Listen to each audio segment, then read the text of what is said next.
I'm Rowan from flowmountainbike.com. Today we're going to be looking at bike setup and how a well set up bike can help you have more fun, chasing mates, handle it through corners well, and basically get the most out of your bike.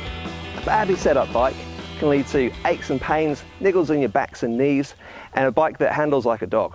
So let's have a closer look at how we can set up our bikes to get the most out of them. Saddle height is something that's easy to get wrong, but don't worry, it's simple to fix. If your saddle's too low, you might find you get sore knees. It's going to put your weight towards the back of the bike, which affects the handling. If the saddle's too high, it's going to cause your hips to rock, gives you a sore bum, sore lower back. It's going to put the weight towards the front of the bike, again affecting your handling. This allows us to then slide the post up or slide the post down. There's a rule of thumb that we can use to see if we've got it just about in the right spot. If I hop up onto it and use this handy tree, I can put my heel onto the pedal. You can see in my knee, I've got a bend in it, so I'm probably a little bit too low. What I'll do is I'll hop off the bike and adjust the saddle, lift it up, maybe 1 centimetre at a time, just until I get that bend in my knee sorted out. So this is a great rule of thumb. Small changes make big differences. So I'll just take it up 1 centimetre. Try that out again.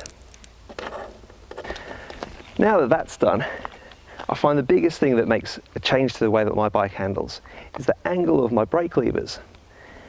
If they're angled too far down, I find that it spreads my elbows and brings me over the front of the bike.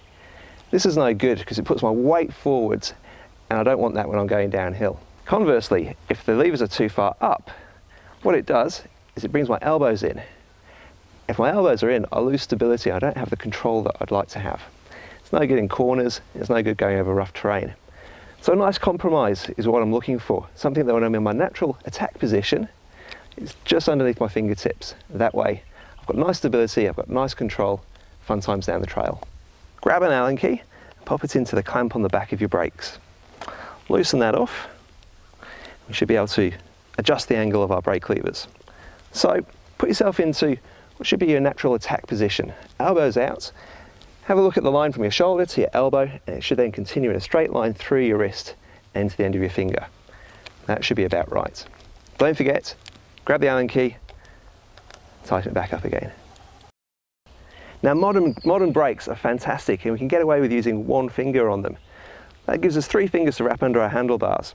In a pinch you can use 2, but really one's the way to go. As soon as we start to use more, we compromise how much grip we've got on the handlebars. It's easy to bounce off. We've all got different length fingers. If you've got long fingers, you can adjust the reach further away. If you've got shorter fingers, bring it in a little bit closer. You don't want to be overextending to grab. At the same time, you don't want it so close that when you pull the lever on, you crush the other fingers on your hand. The last thing we can easily change to the setup of our bicycle is the height of our stem.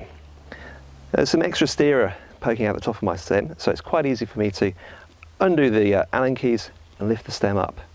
Lifting the stem will put my weight further towards the back of my bike. It will adjust the angle of my hips and put me further back on the bike.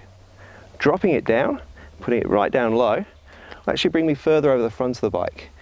Quite often cross-country riders like to be further forwards because it gives them more control through their steering. Downhill riders like to go further back because they're riding downhill and they like the weight over the back of the bike. Now, although the length of the stem can't be adjusted, good bike shops and bike fitters can help you with the length and how that affects the handling of your bike. If we were to make the stem longer, it will stretch our bodies out and put more weight over the front of the bike.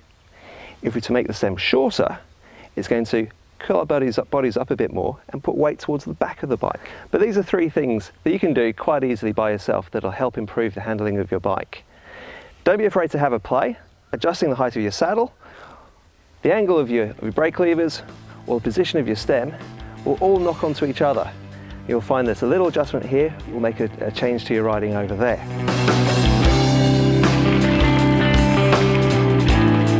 So the best thing is, get the bike dialed, get yourself riding comfortably on it, get out on the trails and have some fun.